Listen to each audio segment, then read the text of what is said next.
แต่พักนี่ได้เฮาสะบัดงามแต่แม่ออกมากินข้าวพี่น้องเอ้ยอาหารบ้านเฮาเมื่อน้องติ้วที่บ่ายโมงไปเก็บมาแต่ใส่เนาะป้าหน่อยพาออกมากินข้าวป้าหน่อยมายามคุณแม่อืมแล้วก็น้องฟ้ามื้อนี้เฮามีหลายคนเปลี่ยนกันเรื่องเฮา แมลงเฮา2คนบาดนี้น้องดาวก็มาน้องไผ่ก็มาน้องบี้ก็สิเมื่อน้องฟ้าก็สิเมื่อมันเก่าแบบ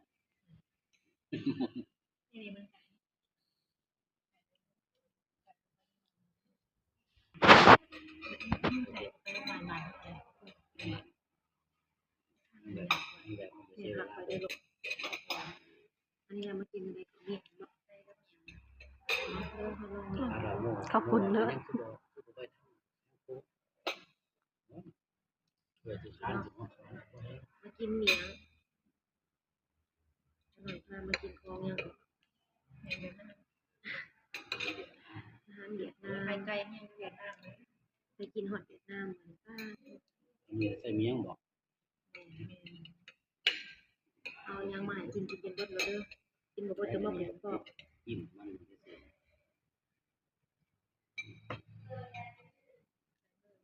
มันสิพอดีบ่กับคำนี่คือหลาย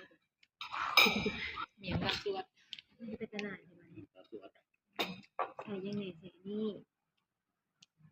ใส่ฮอดอันนี้บ่ใส่เบิดอย่างไม่ยังนี่มะม่วงบ่ว่ามักม่วงชมโดน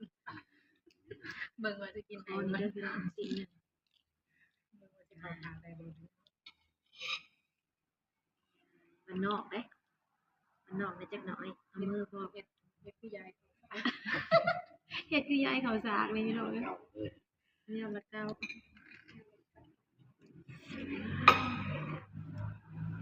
เสียงขับพุ่นบัดนี้น้องฟ้าเอาหม้อควันเมนี้พามากินห่านแล้วดูรู้พี่น้องถ่ายเบิ่งให้น้องฟ้างามเลยชิ้นนึง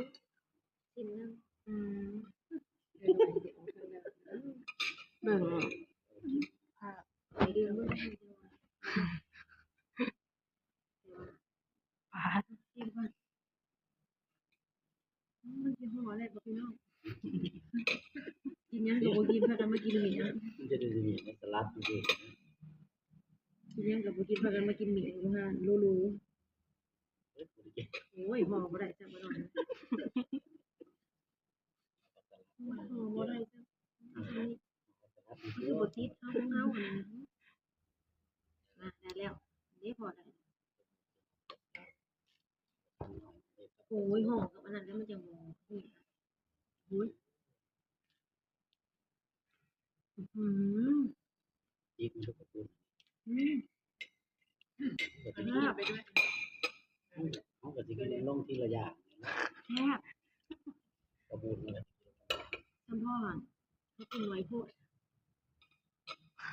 แซ่บจานกระเจ้างามย่ำเดือดน้ำบ่เมีย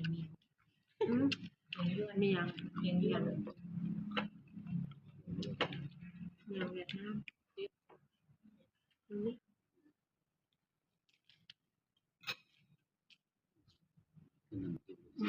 เมียปิ่นแม่แก้วกับขยับตัวได้แล้วเมื่อเช้านี้ขยับตัวได้แล้วผิดเอง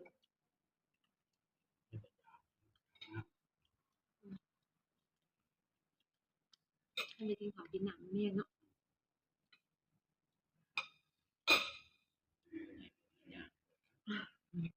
หม้อใหญ่ว่าให้ย่างเด้อ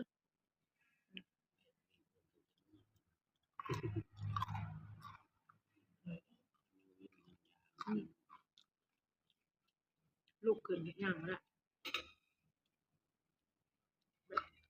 มันวิ่นหัวเลย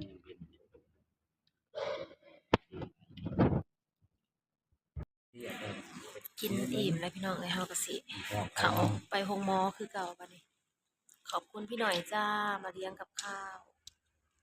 ปังๆรวยๆเด้อเด้อเพิ่นพามากินของหยังก็กินผักและยังซื้ออาหารน่ะบ่ กินผักติว บ่ได้ไปเก็บอยู่ป่าแต่เพิ่นน่ะผักโมงผักอิหยังพากินผักโมงผักเมงพามากินอาหารแบบว่าแหนมเนิม หมดเนี่ยครับกินกับผัก แล้วก็เมียงพี่น้องไอ้ห่อเมียงห่อหยังพอได้สื่นหูสื่นตาแนนเป็นสมให้น้องๆเผาแม่ยายทะก็เลยลงมากินข้าวอยู่ข้างห้องหมอนี่แหละ สมมือหอมผัก กินห่อสมหมูกับเมียงผัก ตั้งอยู่โรงพยาบาลใหญ่นะมีแต่เจแมงดาพวกพักผักกันจอง เจียวแมงดา ตลาด ไปหาแวะซื้อยาให้น้องฟ้าก่อนน้องฟ้าไข้ ผักลวกผักสดใบมง ใบโมงเนาะ กับเจียวเนาะเจียว ใบโมงก็กินเป็นเนาะเอาหนูบ่ได้เก็บมากินจักเทื่อมีแต่เก็บใส่แกงหน่อไม้ แกงเห็ด แกงเฮ็ด เห็ด เอาพิษใส่แกงเฮ็ด ใส่กิน เนี่ยกินหมูยอหมูแย ยอดหม้ออันนี้ก็จะกิน มันทอด แล้ว เล ก็ ย กินน้ำจิ้มบาท กินผักติว ลงมาจง กินผักติวจมูก เทียบเมื่อนั่งรถปกติ อาการคุณแม่ก็ตีงได้แล้วพริกได้แล้วหักลูกย่างบ่ทันได้ อันว่าสิหมอบอกให้ลูกย่างเพิ่นก็อยากลูกแล้วมื้อเช้านี่รถเมื่อยบัดนี้จนได้ใส่อันออกซิไว้ ยามันกันเบิดดิ ออกซิเจนเพิ่นหลุดบาดนี้เลยเอามาใส่เพิ่นเมื่อยได้เพิ่นฟื้นสิลูกย่างอันลูกนั่งซื่อๆดอกบ่ทันได้ว่าย่างดอกลูกนั่งเบิ่งเถิกซื่อๆก็วินหัวแล้วยังบ่ได้ซ้ำมื้อนี้นะเพราะว่ายังบ่ได้กินข้าวเนาะเรื่องแล้วสิได้กินข้าวกินน้ำบาดนี้ ซ้าย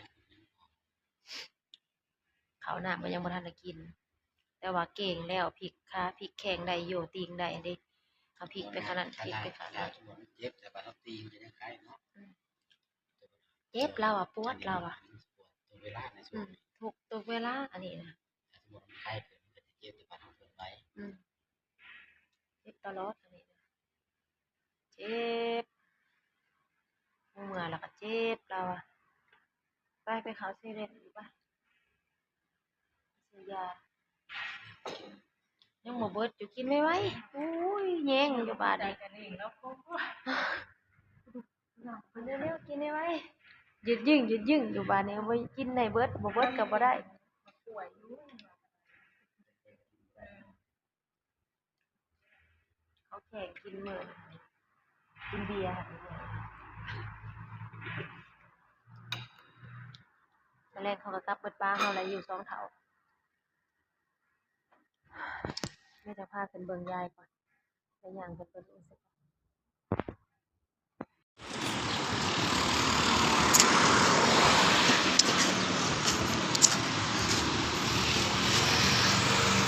นั่นไง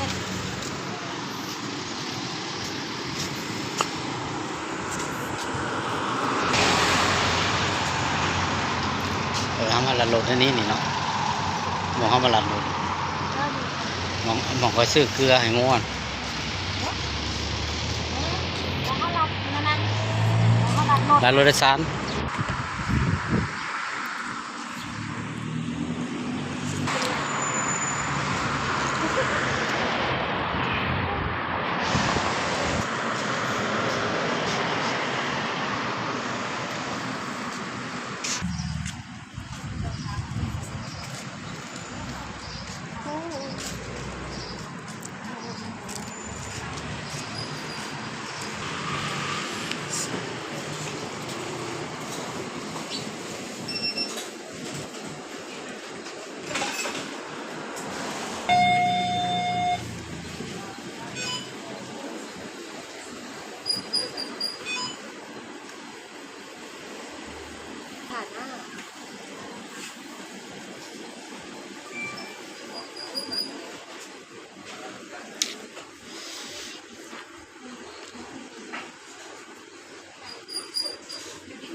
เสียงนอนบ่นะยาย ยายนอนเสร็จโตแล้วพี่น้องเอ้ยใส่อันออกซิเจนไว้97แล้วเด้เมื่อเช้านี่94เด้ออกซิเจนมันลดบ่เช้านี่สาวๆก็พากันมายาม ไปกินข้าวมา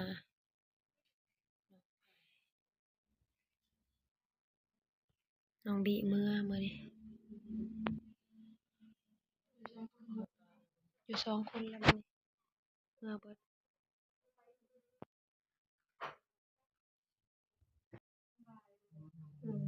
หัว2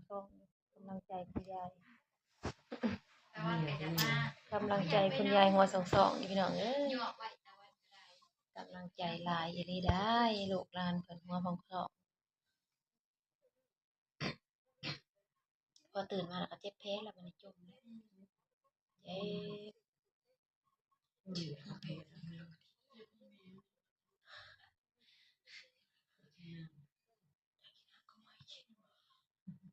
จบ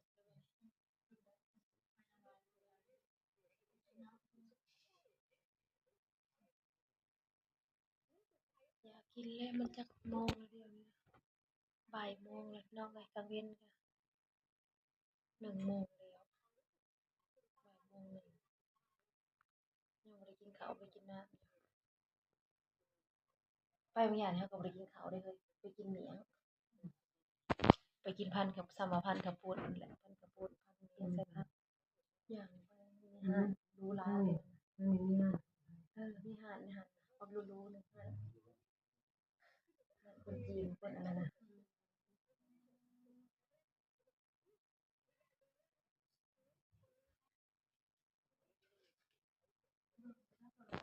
จักหน่อย2-3โมงซุเพิ่นก็พากันเมื่อเบิดแหละ แต่ละนี่มีแกงมาใหม่ มองตัวหน่อย มาหอดหมกเพิ่นมาซื้อแกงน้ำใหม่กินเฮ้ยไปเบิ่งดูค่ะเตือนอีกเลย